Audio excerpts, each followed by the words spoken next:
নমস্কার, সুপ্রভাত। খবর দিনভর নিয়ে আপনাদের সঙ্গে রয়েছে আমি জুনেলাম। রাস্তা খারাপ, কাজ করছিল আর্থ মুভার, আর সেই আর্থ মুভারের ধাক্কাতেই নবম শ্রেণীর ছাত্রের মৃত্যু। এই নিয়ে বাঁশদ্রোণীতে তুলকালাম।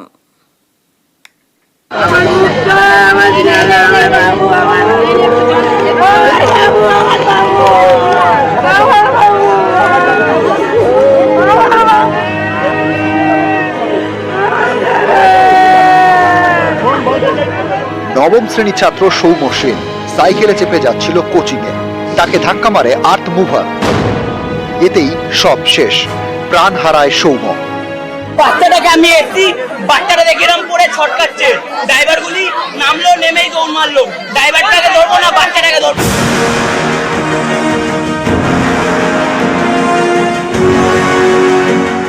আর্থ মুভারের ধাক্কায় পড়ুয়ার মৃত্যুতে রণক্ষেত্রের চেহারা নেয় বাঁশদ্রোণী। কলকাতা পুরসভার 113 নম্বর ওয়ার্ড বাঁশদ্রোণীর দীনেশনগর অটো স্ট্যান্ড। এখানে কোচিং সেন্টারে পড়তো নবম শ্রেণীর ছাত্র সৌম্য সেন। আর্থ মুভারের ধাক্কায় ছেলেটার প্রাণটাই চলে গেল। ঘটনাটা হয়েছে ওর স্যারের বাড়ির সামনে, যেখানে ও কোচিং পড়ে শেখায়। আমি জানতে পারি ওর স্যার ফোন করে, প্রায় 15 দিন পর ফোন করে যে আপনি কিছু বলে না যে কি হয়েছে কি না হয়েছে, আপনি চলে আসুন আমার কোচিংয়ের সামনে। এলাকাবাসীর দাবি, দীনেশনগর অটো স্ট্যান্ডের কাছে রাস্তাটি দীর্ঘদিন ধরেই বেহাল। কদিন ধরেই চলছিল রাস্তা সারাইয়ের কাজ। দীনেশনগর থেকে গাছতলা যাওয়ার যে রাস্তা 113 নম্বর ওয়ার্ড, সেই রাস্তার হাল একবার দেখুন।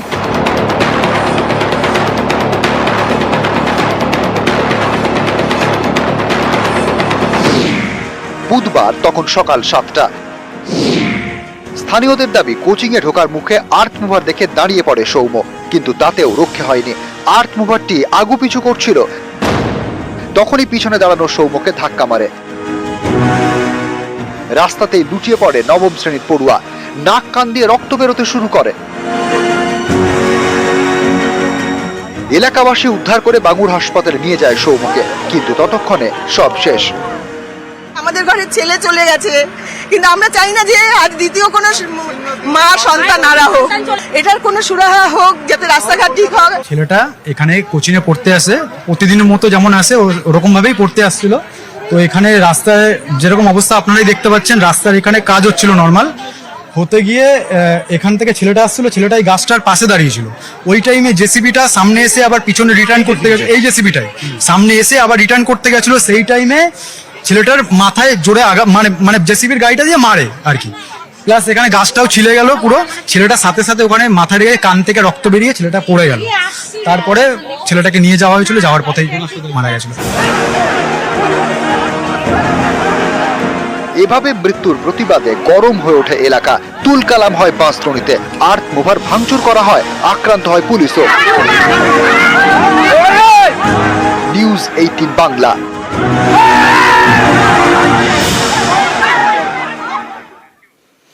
মর্মান্তিক দুর্ঘটনা, ছাত্রের মৃত্যু, রণক্ষেত্র বাঁশদ্রোণী। দফায় দফায় উত্তেজনা। পাটুলি থানার ওসিকে ঘিরে চলে বিক্ষোভ। পুলিশকে ধাক্কাধাক্কি, উর্দিধারীদের তাড়া করে মার, কিছুই বাদ গেল না। পুলিশকে আটকে রাখা নিয়ে স্থানীয়দের মধ্যে মতভেদ তৈরি হয়। এই নিয়েও দুপক্ষের মধ্যে হয় হাতাহাতি।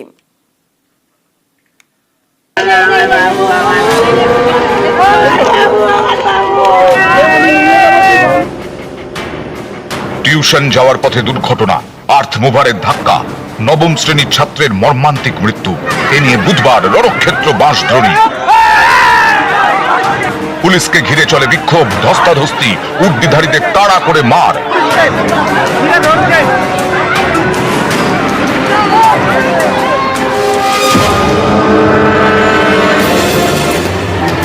রাস্তা সারাইয়ের কাজে আর্থ মুভার, সেই আর্থ মুভারের ধাক্কায় পড়ুয়ার মৃত্যু।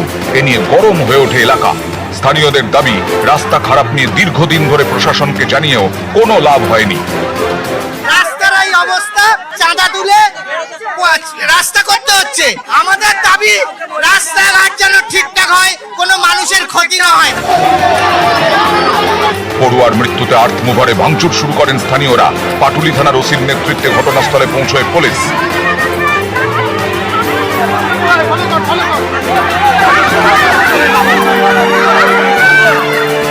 ধীরে ধীরে পুলিশকে ঘিরে ধরে শুরু হয় বিক্ষোভ। বাঁশদ্রোণী থানা এলাকা হলেও কেন সেখানে পাটুলি থানার ওসি, এই প্রশ্ন তুলে পুলিশকে ঘিরে বিক্ষোভ দেখাতে থাকেন স্থানীয়রা।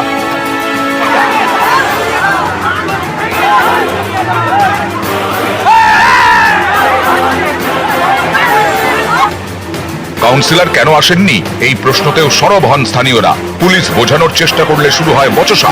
মুহূর্তে বচসা থেকে ধাক্কাধাক্কি। একসময় পুলিশকে তাড়া করে মারতে থাকেন বিক্ষোভকারীরা। পুলিশকে রীতিমতো তাড়া করা হয়। কাদা জলের মধ্যে দাঁড় করিয়ে রাখা হয় উর্দিধারীকে। কোনো পদক্ষেপ হয়নি।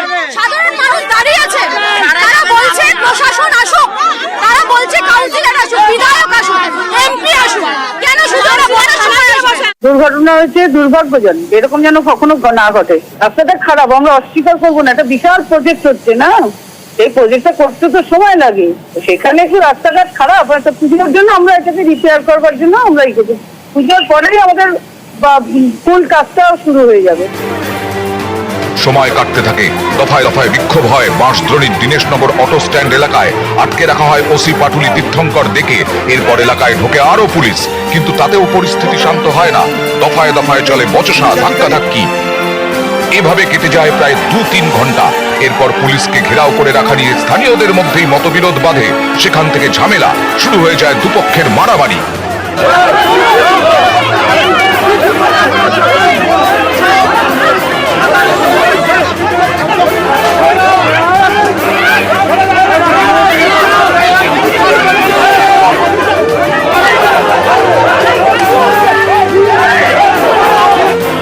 এরপর এলাকা থেকে ওসি পাটুলিকে বের করে নিয়ে যায় পুলিশ। পরে ঘটনাস্থলে যান ডিসি এসএসডি, সঙ্গে বাঁশদ্রোণী থানার ওসি। কারা কারা গাড়ি ভাঙচুর করেছে, কারা কারা পুলিশকে আটকে রেখেছে, ডেফিনেটলি ওটার উপরেও আমরা ডেফিনেটলি অ্যাকশন নেব। যারা মারধর করেছে, পাবলিককে মারধর করে, বা যে পুরো ব্যাপারটাই যেটা হয়েছে, পুলিশ এখন আমরা আছি এখানে, আমরা খুঁটিয়ে দেখছি ব্যাপারটা। Will collect all the footages. আর যারা যারা দুষ্কৃতীরা যারা যারা ঢুকেছে, যে ঢুকেছে, will definitely take action against them. News 18 Bangla. Bansdroni থানার সামনে উত্তেজনা। বাঁশদ্রোণী থানার সামনে জমায়েত বিজেপির। বিজেপি কর্মী রুবি মণ্ডলকে আটকের প্রতিবাদেই জমায়েত। আটকের প্রতিবাদে বিক্ষুব্ধ বিজেপির। বাঁশদ্রোণী থানায় আসেন সিপি মনোজ বর্মা। ছাত্র মৃত্যুতে সকাল থেকে রণক্ষেত্রের চেহারা নেয় বাঁশদ্রোণী। পুলিশকে ঘিরে দফায় দফায় চলে বিক্ষোভ। আন্দোলন করে বাড়ি চলে যাবো না, বাড়ি আমরা যাবো না, চুপ, একদম কেউ কোনো কথা বলবে না। আমার এখন থানার সাথে কথা বলতে হবে। আমরা থানাতেই থাকছি। আমার সাথে ভদ্রভাবে ব্যবহার করেছেন কমিশনার, ধরে ফেলবেন নিশ্চয়ই। যদিও সকাল থেকে পারেননি, আমি জানিয়ে দিয়েছি যে কাউন্সিলরের ছেলে এসে ওদেরকে বার করে নিয়ে গেছে। আমার মন্ডলের সভাপতিরাই বলে দিয়েছে, আমাদের এখানকার সব ছেলেরাই বলে দিয়েছে। তো রাত্রে এখানে বসে থাকি।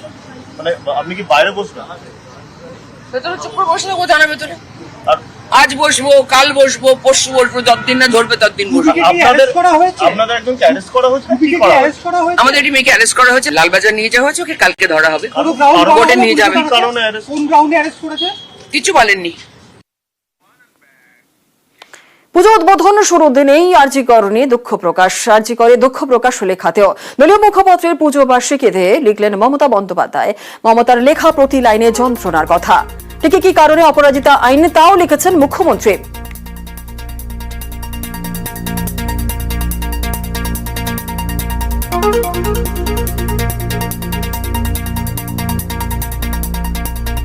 অভিষেকের লেখায় লক্ষ্মীর ভান্ডারের প্রসঙ্গ দলীয় মুখপাত্রের পূজা বার্ষিকীতেও লিখলেন অভিষেক।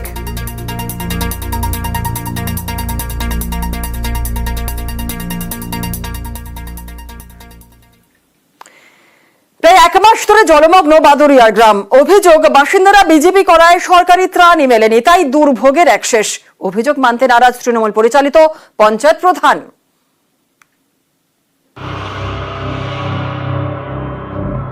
রাস্তায় জল, যাতায়াতের জন্য ভরসা নৌকো,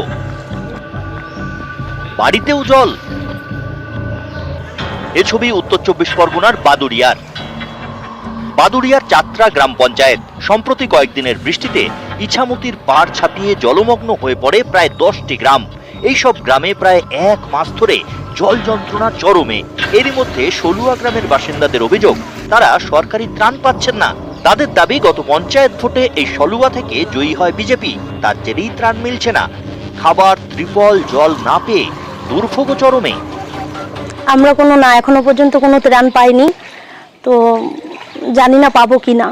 কেন পাচ্ছেন না কেন? পাচ্ছি না, এই বুথটা হচ্ছে বিজেপি জিতেছে, যে দেবে তার কাছে তো সেই তো কিছু পাচ্ছে